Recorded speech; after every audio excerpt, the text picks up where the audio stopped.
Então, damos agora a voz ao nosso professor Marcos Granato.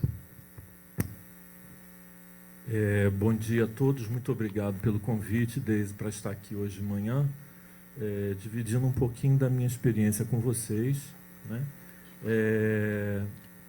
Foi uma escolha de Sofia, porque vou falar rapidamente sobre dois temas que são disciplinas de pós-graduação, então não foi fácil escolher o que mostrar e o que não mostrar. Mas como a gente naturalmente está sempre se envolvendo com escolhas, né? O que fica, o que não fica, né? Eu acho que espero que o exercício que eu fiz seja proveitoso para vocês. Próximo, por favor. Bem, eu vou começar a falar um pouco sobre teorias da conservação, dividindo, como faz Munhoz Vinhas, em teorias clássicas e teoria contemporânea, né? Sendo que as teorias clássicas para Munhoz Vinhas são aquelas que se baseiam na busca de uma verdade, né?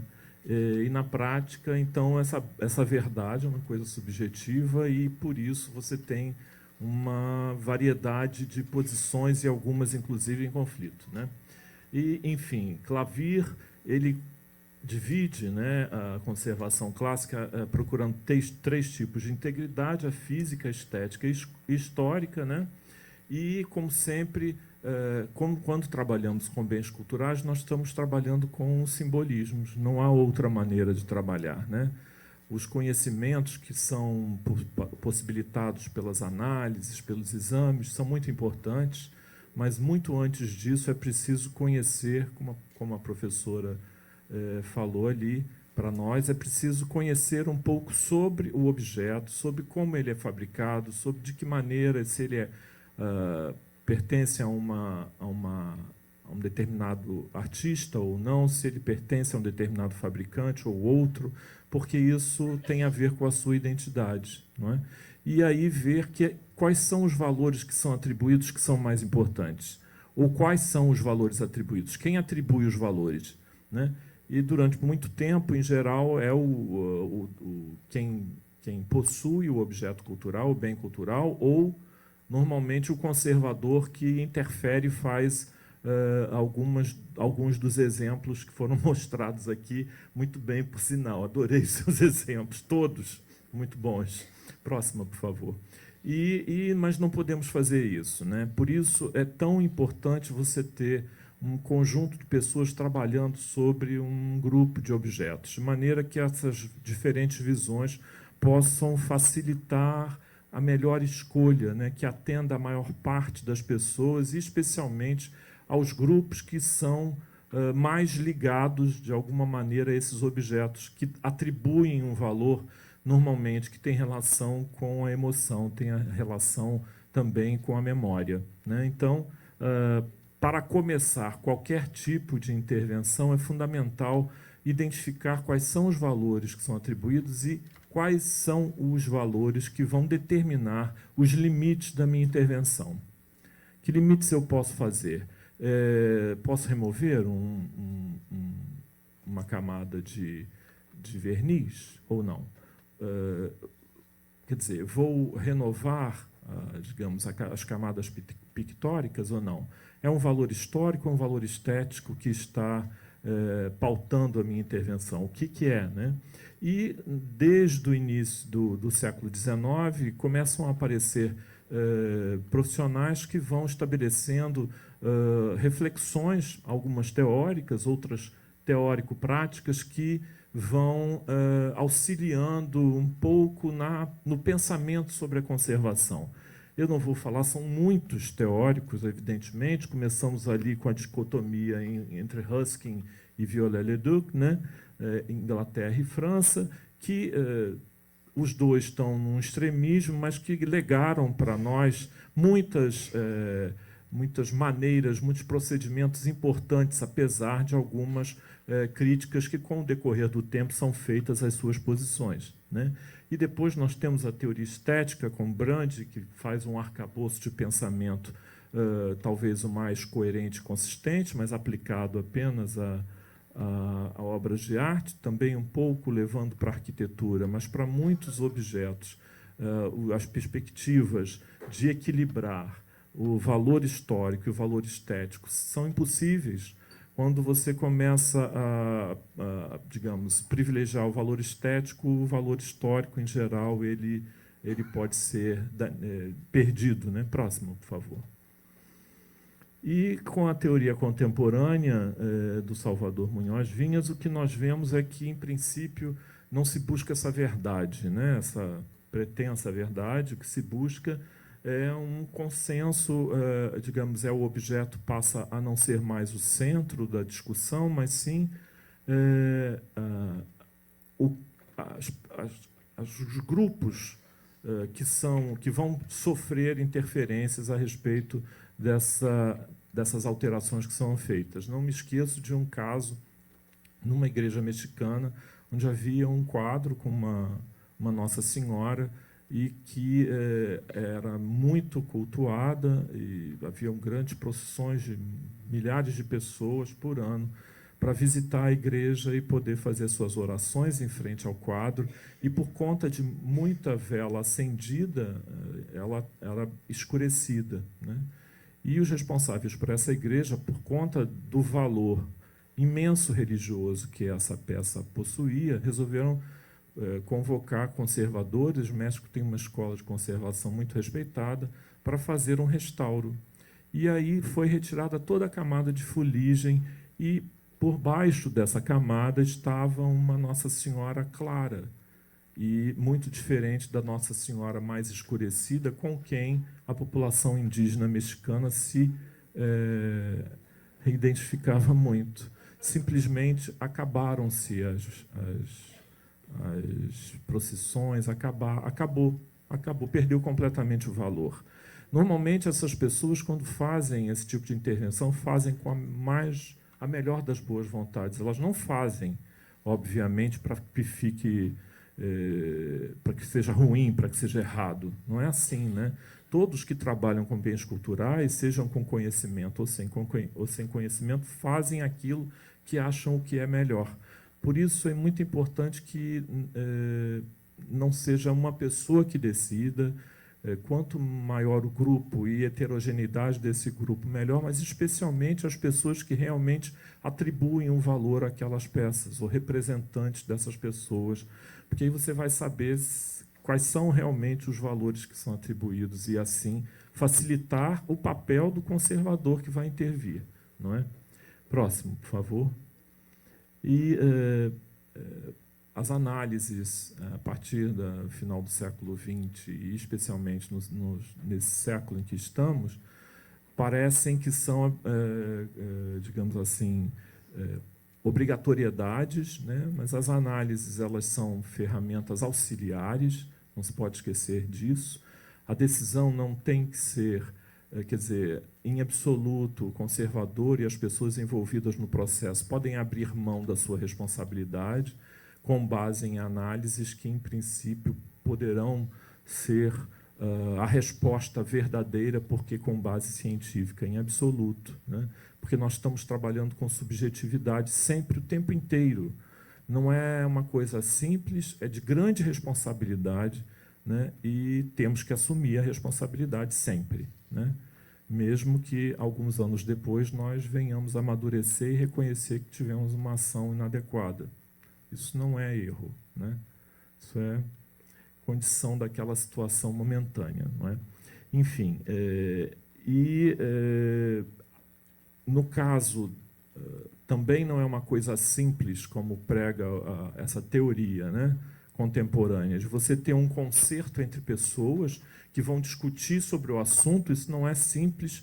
Pessoas, em geral, quando estão no coletivo, têm a tendência a não ser colaborativas, e sim querer prevalecer o seu próprio ponto de vista, né? Não é uma coisa simples. Eu mesmo já participei de algumas maneiras de discussão, onde algumas as pessoas se tornaram inimigas eternas, e outras em que foi uma experiência realmente quase irreal, porque quando as pessoas se articulam realmente para o bem maior, que é em relação ao bem cultural, é uma experiência muito especial, é absolutamente impressionante, porque juntos a coisa multiplica-se, é muito mais produtivo o resultado. Próximo, por favor.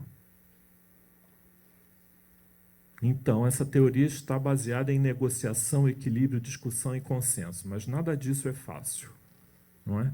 Então, é preciso mesmo haver um mediador que possa ir mediando a interlocução das pessoas para que aquilo não se torne uma guerra. Não é esse o objetivo, né? Enfim, e, obviamente, ele tem 3 razões que considera principais para a conservação, o Vinhas, que é assegurar que possa ser utilizado como evidência científica no presente e no futuro, preservar ou ampliar os significados simbólicos sociais, sempre, e os significados também psicológicos, especialmente esses 2, sociais e psicológicos, são aqueles que devem ser mais avaliados, pesquisados, refletidos sobre, né? A noção de reversibilidade ela cai por terra, né? Nós vivemos numa dimensão de tempo linear, não há como você voltar no tempo, não é possível isso. Então, outras questões, outros conceitos aparecem, como de removabilidade e retratabilidade, substituindo da irreversibilidade, mas sempre, obviamente, o princípio da mínima intervenção, que não é considerado como mínima intervenção possível, mas mínima intervenção para alcançar os objetivos que são estabelecidos pela discussão do coletivo. Próximo. E aí passamos rapidamente, espero não ter... Estou no tempo, né, para aquilo que eu tenho um pouco mais de experiência, que eu posso dividir com vocês, que são bens culturais que possuem partes ou são integralmente de metais e suas ligas. Próximo. Então, aí vocês veem, é uma variedade imensa de tipos de bens culturais, né? Você tem peças arqueológicas, você tem também pinturas, você tem obras de arte, você tem um sino como esse aí, próximo, por favor, e você tem objetos especialmente complicados, como uma cadeira colonial, que mistura materiais que são de natureza muito diversa, e talvez essa seja um dos grandes desafios dos conservadores, materiais que têm condições diversas de conservação, e eles estão juntos, para a nossa infelicidade. Próximo. Né? Mais alguns exemplos. Próximo. Enfim, metais são a grande maioria dos elementos que existem nessa terra que habitamos, né? Então, depois, mais à frente, eu vou mostrar para vocês o que é que isso significa, para a gente ter visualmente uma noção real do que é isso, né? E mais aí está uma definição do que são metais, né? Eles são elementos específicos, né? Que, em geral, se apresentam no estado sólido, a temperatura ambiente, são poucos, aqueles que no caso, especialmente o mercúrio, né? Tem um brilho sempre, né? Característico, dureza, dutilidade, são maleabilidade, portanto, eles podem ser trabalhados mecanicamente para a produção de peças, de artefatos, e por isso nós temos algumas eras que são nominadas por metais, por exemplo, a idade do bronze, a idade do ferro, porque isso trouxe uma revolução completa, uma mudança imensa na maneira do homem se relacionar com a natureza. Próximo, por favor. Isso é para vocês terem uma ideia. Isso é uma tabela periódica, não se assustem, pensem só nas cores, que são bonitas, e assim, cada quadradinho daquele é um elemento. Então, para vocês terem ideia, esses lilás claros são os elementos metálicos. Então, praticamente a totalidade de elementos que existem na natureza são metálicos, né? É óbvio que também poucos dos metais estão na natureza na sua forma elementar, como metal, né? O ouro, o átomo de ouro propriamente, você encontra na natureza, mas o átomo de sódio, como metal, você não vai encontrar na natureza, ele estará sempre ligado a um outro átomo, fazendo um composto, né? Isso tem relação com todo o período de transformações, né, de bilhões de anos que a Terra passa, e, portanto,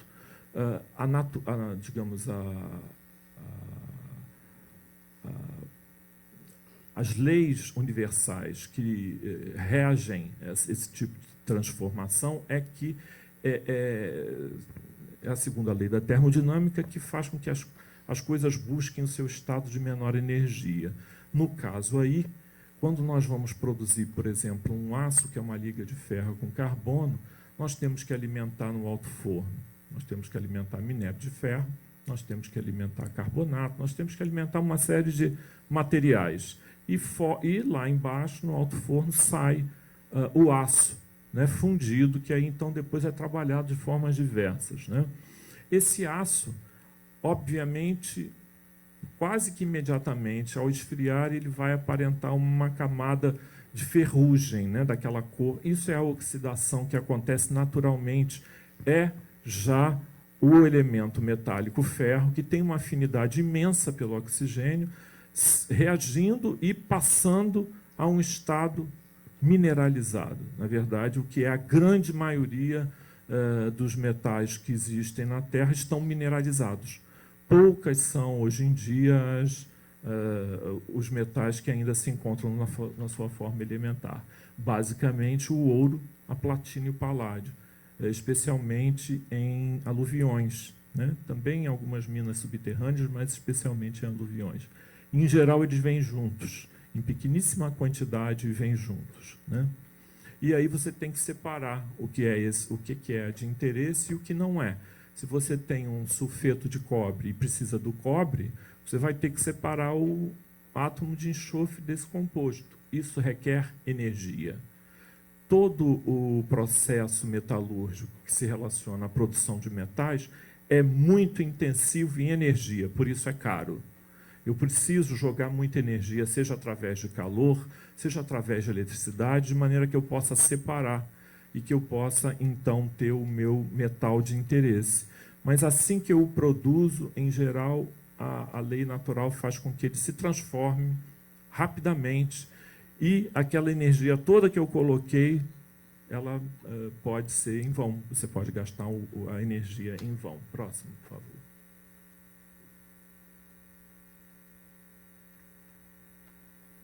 A corrosão é o processo que transforma os metais em minerais, né? Isso, em geral, começa pela existência de átomos de oxigênio no ambiente, né? É um processo eletroquímico. Aqui vocês têm uma ideia, né? Nós temos uma borda de um prato de prata com corrosão, ali a mão de uma estátua de bronze e ali uma imagem de microscópio eletrônico de varredura que mostra os pontos de corrosão se formando na superfície, né, metálica. Em geral, são ligas metálicas. Normalmente, nós não temos objetos de metal. Objetos de ouro, em geral, é uma liga de ouro, normalmente com cobre. Objetos de prata, em geral, uma liga de prata também, normalmente com cobre. A liga de ouro pode ser com paládio, pode ser com platina, porque esses elementos sozinhos não têm características mecânicas adequadas para que eu possa dar um formato que me interessa. Por isso, a gente faz essas misturas de metais. Próximo. E aí, a palavra corrosão vem da forma como ela aparenta, né? Como se um rato tivesse ali roído aquela área que está sendo destruída. Próximo, por favor. E, normalmente, nós estamos trabalhando especialmente com um tipo de corrosão que chama-se corrosão atmosférica, ou seja, é uma corrosão que acontece por conta do ar que está no ambiente onde o objeto que está sendo corroído está em contato, né? Isso acontece normalmente, né, podendo estar esses artefatos ao ar livre, e aí, além do ar, né, que está em torno, nós também temos pássaros, nós também temos ventos, nós também, às vezes, temos gelo, outros fatores que também vão atrapalhar, vão contribuir para uma degradação maior das peças, né? E, naturalmente, a agressividade desse ar. Que agressividade? O ar não dá socos, mas, por outro lado, ele pode conter uma série de gases, né, que, junto com a umidade, tornam-se ácidos, né? Assim, então, você tem o dióxido de enxofre, que passa ácido sulfúrico, você tem o cloreto, que passa ácido clorídrico, e por aí afora. né? E isso tudo vai interferir, vai se depositar, às vezes, em microlâminas que não são visíveis na superfície do metal e vão começar a produzir uma reação entre a liga metálica e essa lâmina essa lâmina aquosa, né, que fica em contato com os metais. Próximo. E aí nós temos algumas coisas que podem atrapalhar se nós estamos falando de corrosão atmosférica em ambientes externos. Então, índice de chuvas, sais dissolvidos, direção e intensidade dos ventos. Mas se nós estamos num ambiente fechado aqui como esse, por exemplo, eu não tenho alguns desses problemas, tenho outros. Eu não tenho um vento, né? Eu não tenho chuva, em princípio, aqui dentro, não é? Mas posso ter outras coisas, por exemplo, madeiras que não estão tratadas adequadamente e que, de acordo com a condição ambiental, podem gerar a evolução de gases que podem ser, às vezes, em muito pouca quantidade, mas com o tempo esses gases vão interferir nos objetos metálicos, vão reagir de uma forma a produzir um tipo de corrosão diferenciada. É muito mais lenta do que nas peças que estão no ambiente externo, mas, por outro lado, às vezes mais complexa pelo tipo de compostos normalmente orgânicos que estão ali naquele ambiente que a gente não percebe, porque, como lento, o tempo passa e, quando você vê, a coisa já está instalada. Próximo. Tem que correr. Pois é. Também é o seguinte, essa reação que acontece entre as ligas metálicas que fazem parte dos objetos, com esses gases, com esses compostos, né, com essas soluções que se depositam na sua superfície, formam esses compostos mineralizados, entre aspas, né? São óxidos, às vezes são sulfatos, são carbonatos, e que nós chamamos pátinas na área da cultura, né? Mas, na verdade, são produtos de corrosão, no caso, atmosférica, né? E aí, esses produtos eles podem ser bem-vindos ou mal-vindos. Ou seja, eu posso querer tirar ou posso deixá-los. Se eles são, digamos, protetivo, ou seja, a formação deles foi de tal maneira que eles não são porosos, isso é uma maravilha. Inclusive, foi desenvolvido um aço na Bélgica, muitos anos atrás, ainda no século XX, que aquela ferrugem que se forma, que eu mencionei anteriormente, ela é tão, digamos, ancorada, né, na superfície do aço, como também tão, digamos, pouco porosa, na verdade ela não tem porosidade, o que acontece é que forma-se uma camada na superfície e ela protege. É tudo de bom, porque, caso contrário, eu tenho que imediatamente pintar aquele aço com uma substância anticorrosiva, com uma tinta, porque senão vai corroer e vai continuar corroendo. E se eu pintar por cima do produto de corrosão, continuará corroendo normalmente, e quando nós vemos, começa a estourar a tinta que nós passamos por cima, ou verniz, quer que seja, né? Então, essas pátinas, elas podem ser naturais. A gente pode fabricar a pátina, pode ser pátina artificial. Eu já vi isso, joga-se ácido na superfície da peça, né, de liga metálica, com um aquecimento, e forma-se a pátina, no caso, por exemplo, de peças de bronze. Forma-se uma pátina esverdeada que é esteticamente interessante, né? Mas também é preciso um certo conhecimento para que essa pátina, além de bonita, se bem que critérios estéticos são muito variáveis, né? Depende de quem vê, mas pode não ser protetora, e aí, com isso, por baixo, você pode estar, né? Isso também acontece, por exemplo, quando nós fazemos a aplicação de folha de ouro, né? Se há por baixo uma camada de umidade e você aplica a folha de ouro, em breve você terá estouro porque o produto de corrosão ele tem um volume maior do que a liga metálica, né? Próximo. E aí, bem, eu sou um adepto da das intervenções mecânicas, porque sou bastante conservador, digamos assim. Então, pela ação mecânica, especialmente a manual, nós podemos ter um controle muito, né, muito preciso do que você está fazendo. E se você fizer uma coisa errada, fará pequenininho, né? Se você fizer, em geral, com agentes químicos, o controle da velocidade não é...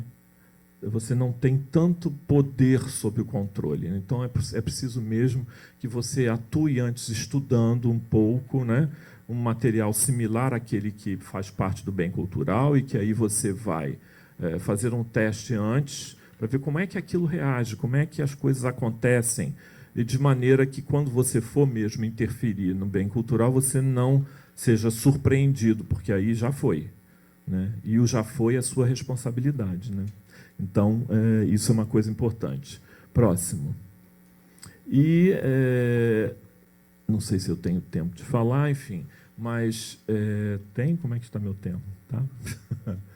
Tá bom. Então, no caso aqui, você tem uma série de artefatos que você pode usar na ação mecânica. Existem muitas soluções também químicas que se tratam para fazer a restauração, não a conservação, mas o restauro, né? Qualquer ação química sobre uma peça, a meu ver, se constitui num restauro. Mas o mais importante de tudo, que já foi mencionado aqui pelo professor Carlos, é que a poeira é um dos maiores inimigos dos bens culturais, especialmente dos metálicos. A partícula de poeira é uma partícula complexa, ela é muito variável de composição, ela, em geral, é higroscópica, ou seja, ela é úmida, e aonde ela pousa, pronto. No caso dos metais e das suas ligas, ali é um ponto preferencial de corrosão. Vai começar ali, no contato entre a partícula de poeira e a superfície da liga, né? Então, fazer a remoção das poeiras não é, em absoluto, um ato menor. Não mesmo, é muito importante fazer, né? E isso deve ser considerado como tal, né? E as pessoas que fazem essa remoção têm que ser valorizadas, porque fazem isso, e isso pode resultar, talvez, numa situação de ampliação do tempo de vida dessas peças somente por causa disso. Próximo. E aí alguns exemplos em que, às vezes, não tem jeito, né? Se você tem a retirada de peças, não digo um navio, mas, digamos, um canhão, né, de ferro fundido de dentro do mar, isso é um problemaço. Obviamente, esse canhão, em geral, ele já está coberto por uma microflora ou macrofauna também, né? Isso, ele está numa área onde você tem íons cloreto, que é a água do mar, que é talvez o que de pior há para os objetos metálicos. Por isso que quem mora perto da praia, em geral, tem problemas sérios com seus objetos de metal, rapidamente eles vão corroer, né? E aí você, das duas uma, você tira e tem que, digamos, remover o que há de água salina impregnando esse objeto, ou você tem que impor um potencial elétrico através de uma bateria que leva para uma região de passividade, ou seja, uma região eletricamente onde o objeto não vai corroer. Mas isso não tem nada de trivial, de tirar um canhão pesadíssimo de dentro do fundo do mar com uma bateria elétrica aplicando um potencial elétrico. Não tem nada de trivial, não é nada simples, né? E, enfim, então, também para incrustações de peças arqueológicas, quando se decide retirar essas incrustações, né, porque isso significa que você está perdendo um pouco da trajetória do objeto, né? Você, talvez, com outras técnicas, como, por exemplo, a microtomografia, você consegue ver por dentro qual é a forma e os detalhes do objeto e não precisa remover as camadas de incrustação, de transformação, as camadas do produto de corrosão, né? Próximo. E aí eu vou mostrar algumas coisas, alguns exemplos, né?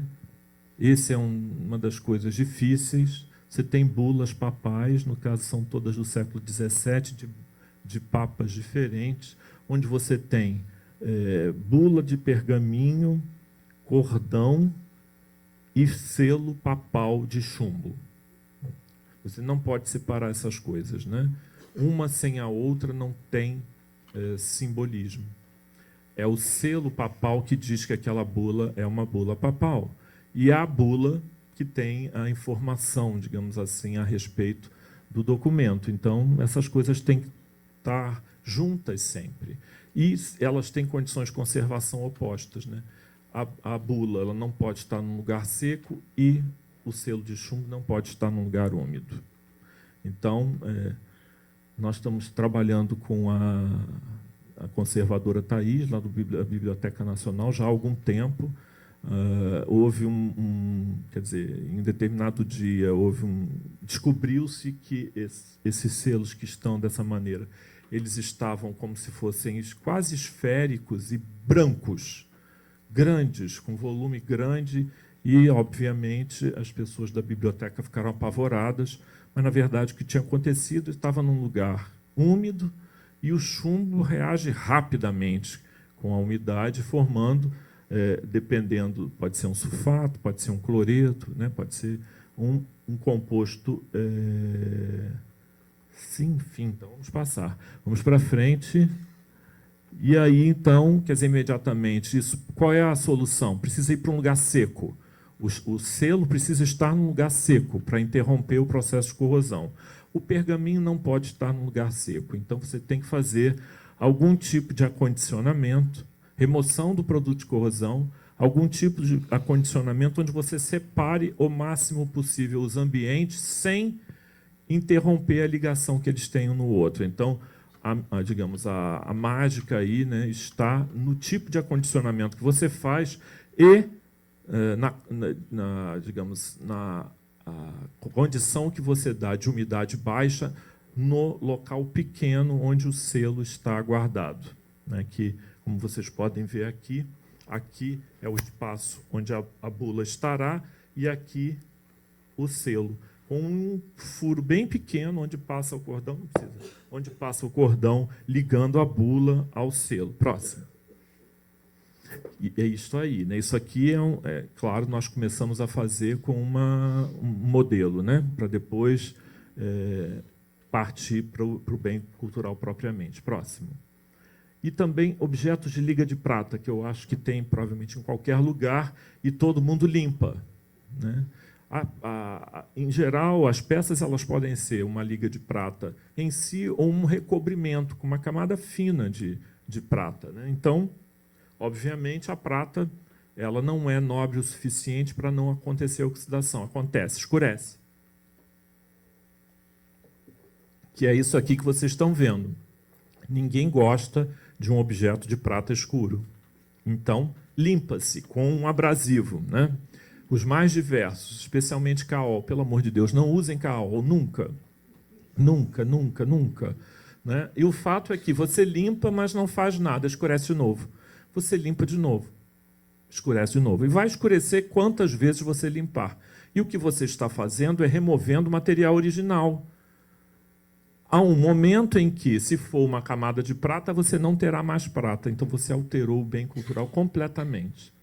Ou, se ele for todo de liga de prata, né, existem talheres que são de liga de prata integralmente, ele vai perdendo a forma original. Então, não interessa isso.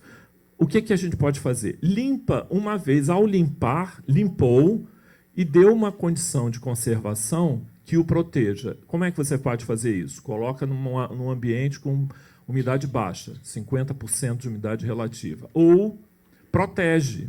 Como?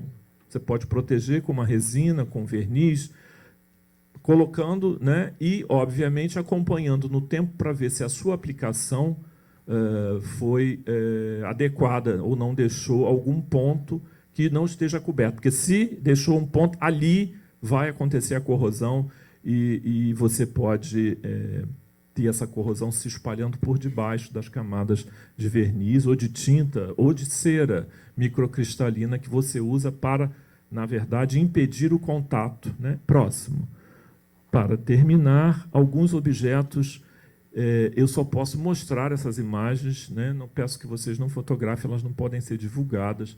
São peças arqueológicas, né, que foram resgatadas do Museu Nacional e que nós estamos trabalhando com eles, e o que nos dá muito prazer e que tem toda a relação com o que o professor Carlos falou, né, que nós temos que trabalhar coletivamente, temos que estar articulados, porque senão cada vez menos temos dinheiro na área cultural. Então, se trabalharmos juntos, certamente vamos conseguir fazer muito mais. Próximo. Acabei. Obrigado.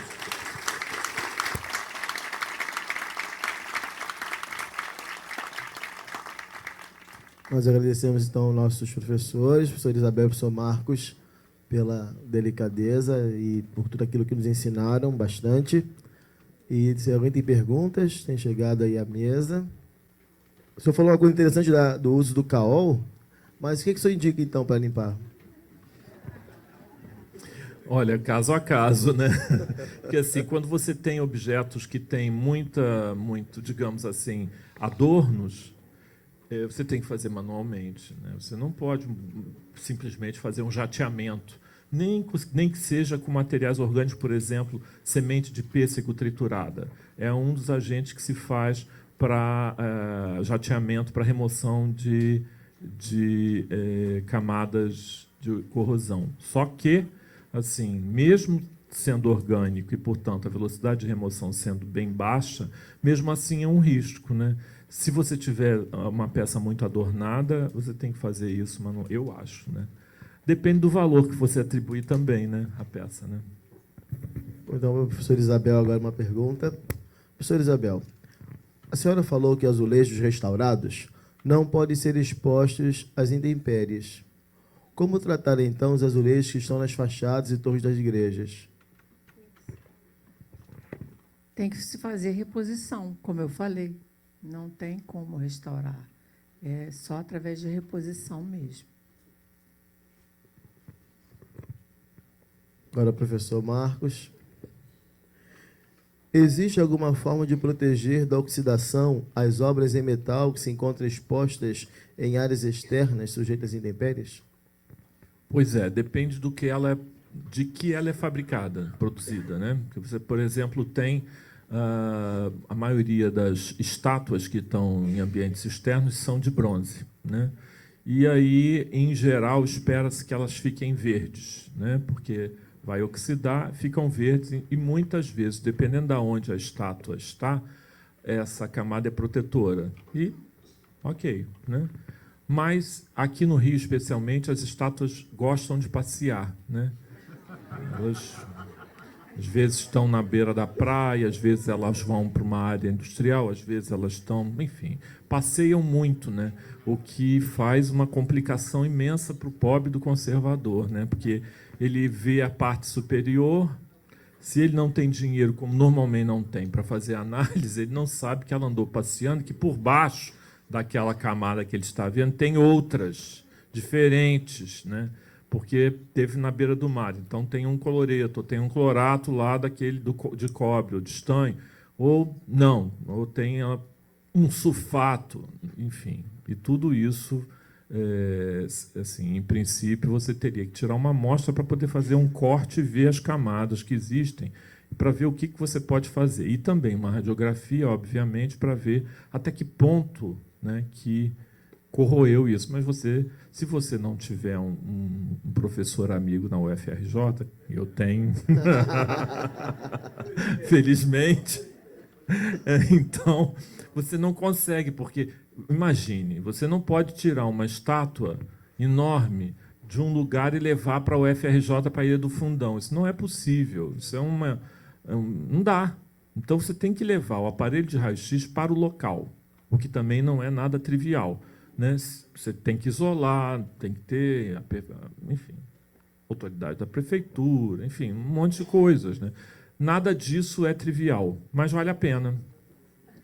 Se for bem feito, vale a pena, porque você faz uma vez e aí você está livre daquilo, por muito tempo, né? Então, é interessante fazer, mas depende. Por exemplo, lá no Gustavo Capanema tem uma peça que eu acho que ela é uma liga de chumbo pintada e que está colocada, ela foi feita num tamanho muito menor que o artista concebeu. Ele não reconhece essa peça como dele por causa disso. E, enfim, está lá com um monte de problemas, né? Mas ela está lá, eu não posso tirá-la de lá. Eu tenho que levar o raio-x lá em cima. Como é que eu vou fazer isso, né? Tem que ter, no mínimo, alguma infraestrutura. Você, às vezes, não paga as análises, mas você tem que ter uma infraestrutura para levar o aparelho lá em cima. E ele está a uns 8 metros de altura. Não é uma coisa trivial, tão pouco. Isso tem que estar ligado na eletricidade. Não pode ser qualquer eletricidade, porque o equipamento requer uma potência elevada. Nada disso é simples, né? Então, você tem que ter uma bateria com potência alta, enfim. Mas, como disse o professor, com boa vontade, a gente vai aos pouquinhos, às vezes demora, né?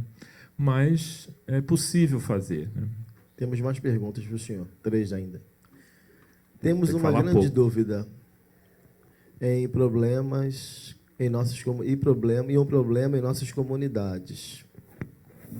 Como restaurar, manter os objetos litúrgicos, como cálices, cibórias e custódias?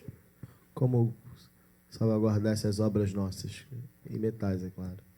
Olha, para mim, eu acho que cada objeto é um paciente, né? A gente tem que conhecer bem o paciente. Se não conhecer, a gente pode achar que ele está com o coração ruim, na verdade é o fígado, e aí a gente faz uma besteira, né?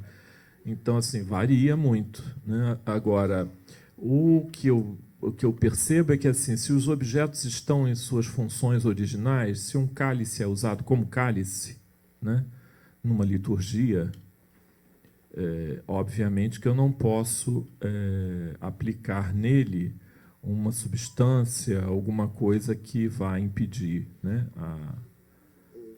o contato com a atmosfera, né? Porque aí, provavelmente, dependendo da substância, o padre, em algum momento, poderá ter câncer por causa do verniz. Uma dica interessante é que Não queremos isso, né?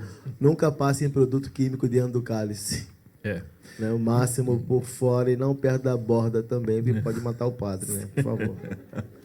E guardar em lugares que sejam livres de umidade. Exatamente. Quer dizer, veja bem, a tal da sílica gel não é a panaceia, mas ajuda muito, porque ela é reversível. Então, se você tiver um lugar que você possa aquecer, ela retorna e você pode reutilizar. Se você fizer microambientes, ou seja, ambientes pequenos, né, que não tenham, você não vai, obviamente, colocar dentro de um armário, porque você precisará de quilos e quilos de sílica e vai dar um trabalho desgraçado. Você tem que se organizar para colocar as coisas em recipientes o mais herméticos possíveis, pequenos, onde você coloca a sílica gel. Ela mudou de cor? Também, atenção, porque essa sílica gel, que é azul, que vira rosa, ela também é cancerígena, né, por causa do cobalto. Existem outras sílicas gel já que não tem esse problema. Mas, se você usar uma luvinha, está limpo, não tem problema, né? Importante é que você consegue um ambiente melhor. Outra pergunta. A hidrometalurgia, eletrodisposição, pode ser aplicada como técnica de proteção de objetos metálicos litúrgicos? A hidrometalurgia é um processo de produção de metais, né? Ela usa, a base dela é trabalhar a temperatura menor que a de volatilização, né, da água, ou seja, menor que 100 graus, e ela não é um processo de proteção, ela é um processo onde eu misturo o mineral, por exemplo, um sulfato de cobre, com um ácido sulfúrico e consigo dissolver esse mineral e aí depois, por um outro processo que se chama de purificação e depois de eletrodeposição, eu consigo produzir cobre puro. Então, a hidrometalurgia é um conjunto de processos metalúrgicos para a produção de metal. Então, ela não é de proteção. E qual é o outro? Última... Eletro não sei o que ele botou? Eletrodepposição. Eletrodeposição. Eletrodeposição é um outro processo onde você, como diz o nome, deposita uma camada de metal ou de liga metálica na superfície de um objeto. Pode ser plástico, pode ser um objeto metálico, né? E, assim, em princípio, é um material metálico que está sendo colocado em cima de outro metálico, e aí existe um problema que, às vezes, se você coloca em contato um metal mais positivo com o menos positivo corrói e o mais positivo não. Então, contatos metálicos, às vezes, são complicados. No contato, ali pode ser um ponto de corrosão preferencial. Mas, no caso de você, por exemplo, usar isso é uma ação ao fazer a eletrodeposição, porque, originalmente, a peça tem uma camada de, digamos, de prata depositada. Isso é uma ação que não é removível, né? Porque, a menos que você corra o risco de também afetar o material original, né? Então, assim como a soldagem, né? Essa é uma ação que se faz em peças metálicas, mas não em processos de restauração, porque, primeiro, que você aquece muito, então você pode ter mudança de microestrutura das partes próximas. Segundo, que você não soldou.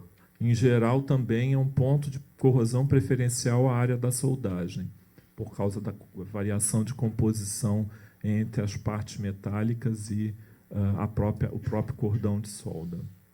E a última pergunta. O uso do verniz é adequado para metais resgatados arqueologicamente? Não. Por que não? Porque, em geral, os metais arqueológicos, os artefatos metálicos arqueológicos, eles têm uma camada mineralizada grande que, em geral, é porosa.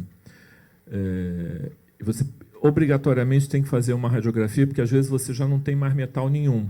Corroeu tanto que lá não tem metal, tudo é mineralizado. Então, se você for fazer uma limpeza, por exemplo, mecânica, ou quem quiser fazer também química, você vai acabar com a peça, ela vai sumir, porque lá dentro não tem metal. Ou pode ser que ainda tenha uma alma metálica, mas numa forma ainda completamente diferente da sua forma original. Então, para que você vai tirar a camada mineralizada, né? Se você não vai ter, novamente, uma peça compreensível, né? Em relação ao seu aspecto original. Então, eu acho mais fácil que você mantenha a peça com, obviamente, tirando toda a parte de solo, de concreções que tem, mas mantendo a peça transformada e problematizando isso, né?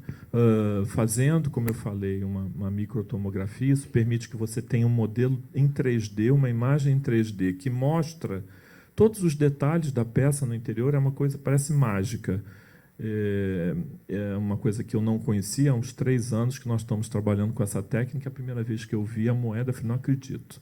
Porque a moeda não era uma coisa, né, que via que era um disco, mas não tinha condição de ver nada.